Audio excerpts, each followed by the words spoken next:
This lady was a radio host in London, living what she thought was a perfectly normal, predictable life. Her days were spent at the station, her voice drifting through the airwaves, entertaining thousands of listeners who knew her name but not her face. She had her routines: morning coffee from the same little cafe, evening walks through the city, weekend dinners with close friends. Life was steady and uncomplicated. Then, out of nowhere, her phone lit up with a message from her younger cousin. It wasn't unusual for them to text, but this message had a different energy. "You should meet him." No hello, no context, just those 4 words. She raised an eyebrow, typing back, "Who?" Within seconds, her cousin responded, practically gushing through the screen. "He's perfect for you. Trust me. A doctor, super successful, lives nearby. You guys would be amazing together." She exhaled, half amused. A setup? From her cousin, of all people?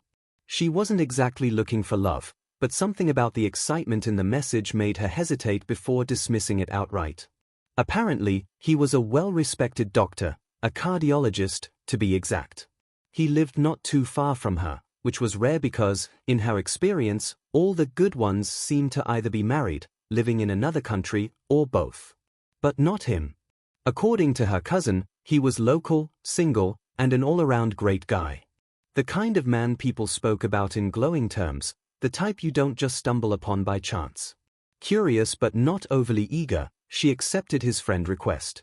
A few messages were exchanged. He was polite, intelligent, and had a dry sense of humor she found oddly charming. But there were no sparks, at least not yet. They were both in relationships, so whatever connection they had stayed in the safe zone. Just casual conversation. A like here, a comment there. Nothing serious. Then, months later, on a night she would never forget, something completely unexpected happened. She was at a bachelorette party, lost in the chaos of flashing lights and thumping bass, when her eyes landed on a familiar face across the room. No way. It couldn't be. Her pulse quickened, alcohol-fueled confidence taking over. Without thinking twice, she pushed through the crowd, heart pounding, and called out his name. He turned, locked eyes with her for the briefest moment, gave a small nod, and said absolutely nothing. No smile, no greeting, just that subtle acknowledgement before looking away. Weird. But then again, the club was a war zone of noise. The bass was heavy enough to shake the floor, people were packed shoulder to shoulder, and the air was thick with the scent of alcohol and perfume. Maybe he hadn't recognized her right away. Maybe he wasn't the type to talk much in loud places. Or maybe, she didn't want to admit it, he just wasn't as excited to see her as she was to see him. Still, she played it cool. If he wasn't going to make a big deal out of it, neither was she. So instead of standing there awkwardly, she let herself get lost in the music, dancing with her friends, catching glimpses of him through the shifting lights. And in a way, that was enough. They didn't need to talk, they just existed in the same space, vibing, sharing the moment. But something changed after that night. When she woke up the next morning, slightly hungover and scrolling through her messages, she noticed one from him. Short and simple. "Good seeing you last night." That was all it took. Their online chats, once casual and sporadic, became more frequent. Conversations stretched longer, spilling over into late-night calls where they talked about everything: work, family, life. The more they spoke, the more comfortable they became. The familiarity that once felt distant now felt effortless. Then, one day, he casually mentioned he was flying out to visit family overseas. "Gonna be gone for a little while," he said. She didn't think much of it at the time. If only she had known. A while later, out of nowhere, her phone rang. It was her cousin, the same one who had introduced them. Something felt off immediately. Her voice was shaking. "He's been shot."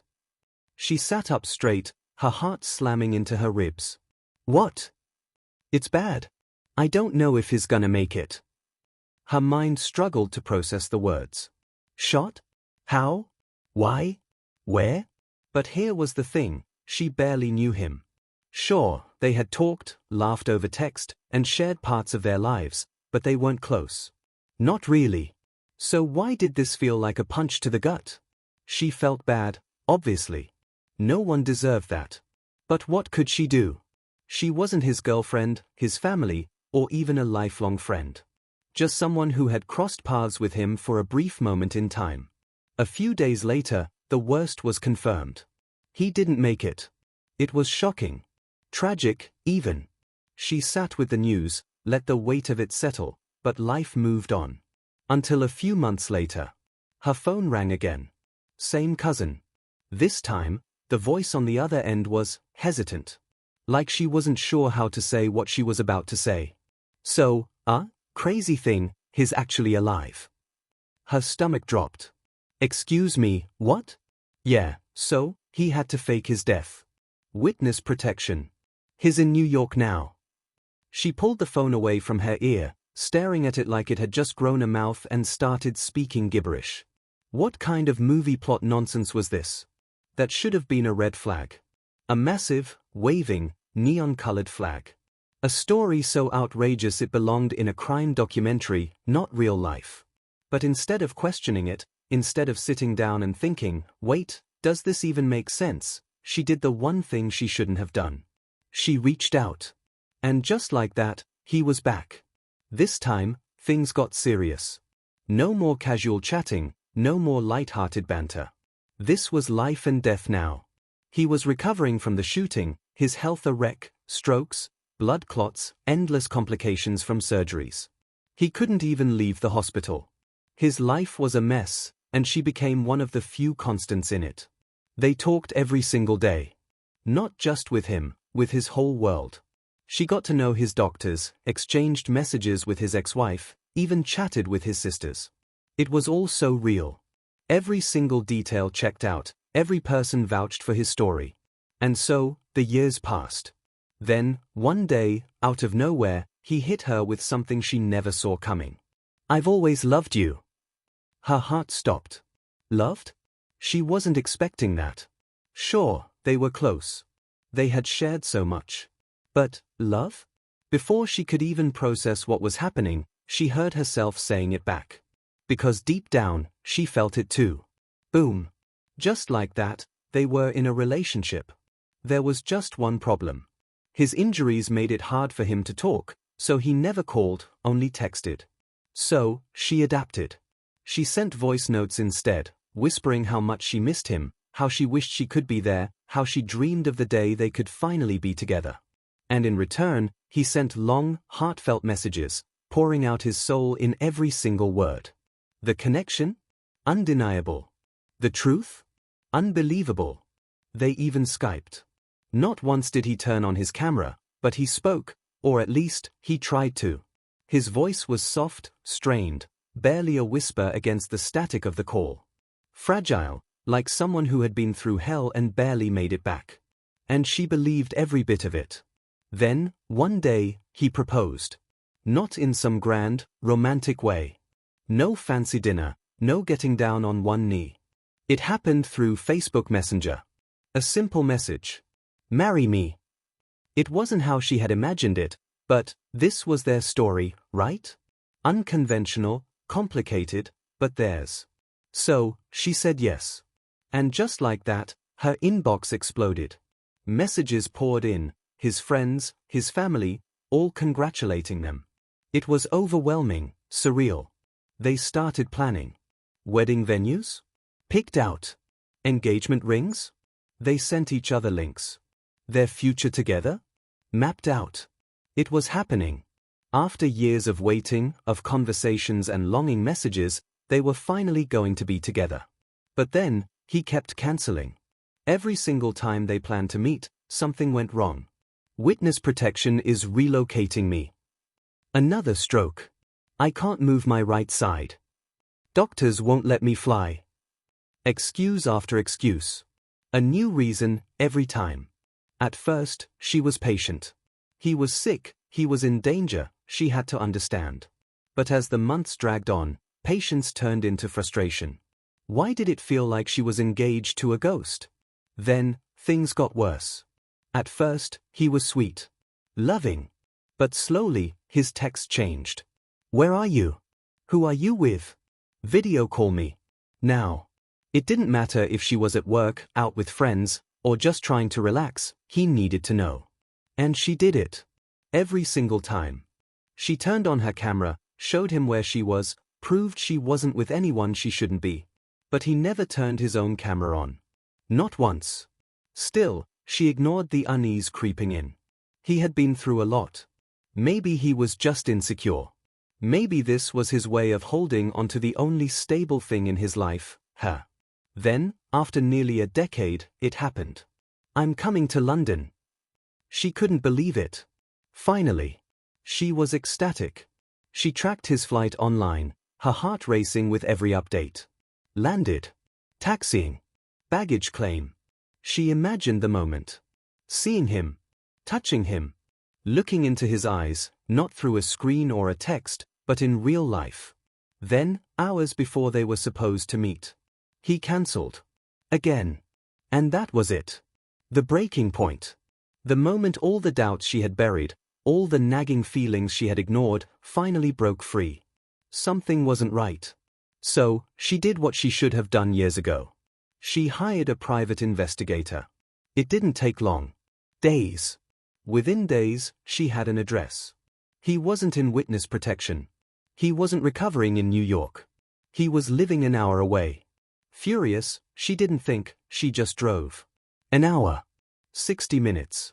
That's how close he had been this entire time. She pulled up to the house, heart pounding, rage bubbling beneath her skin. 9 years of waiting. 9 years of loving someone who apparently never even left the country. She stormed up to the door and pounded. It swung open. A woman stood there. Not him. A wife. Her stomach dropped. Her mind raced. What? No. This had to be some kind of mistake. Maybe she had the wrong house. Maybe. "I need to see him," she said, barely able to form the words. And then, he appeared. The man she had spent almost a decade loving. The man she had planned a future with. The man who had sent her sweet messages whispered to her on Skype, promised her the world. He stepped out, looked her straight in the eye, and said, "I don't even know who you are." The world tilted. What? Her heart hammered. Her breath caught. No. No, no, no. 9 years. 9 years. And now this? She stood there, frozen, reality slipping through her fingers like sand. He wasn't lying to cover something up. He wasn't trying to avoid trouble. He genuinely had no idea who she was. The car ride home was a blur, tears blinding her, chest tight, hands gripping the steering wheel like it was the only thing keeping her grounded. None of it made sense. The texts. The phone calls. The proposal. The excuses. The love. Had she just imagined the last 9 years? She needed answers. She grabbed her phone, called the one person who could explain it. The relative who had introduced them. Sobbing. Screaming. Demanding to know what was going on. And then, the next day, a car pulled up in front of her house. She stepped outside. The relative got out. Face unreadable. And then, the bomb dropped. It was me. Silence. I was him. Everything inside her went still. The air left her lungs. 9 years. For 9 years, the person she trusted most, her own family, had been behind it all. Every message. Every excuse. Every whispered phone call. All of it. The doctor? Didn't exist. The ex-wife? Fake. The friends, the sisters, the medical team? Fabricated. It was all one person. And the worst part? There was no reason. No twisted love story. No money scam. No revenge plot. Just boredom. She had been played like a character in someone else's story, except she never knew she was in a game. Her entire relationship? A lie. Her engagement? A joke. 9 years stolen. She refused to let it slide. She took legal action, sued, and eventually settled out of court. The person responsible had to pay an undisclosed amount. But no number on a check could give back what she lost. And even now, even with all the answers laid out in front of her, she still doesn't fully understand why.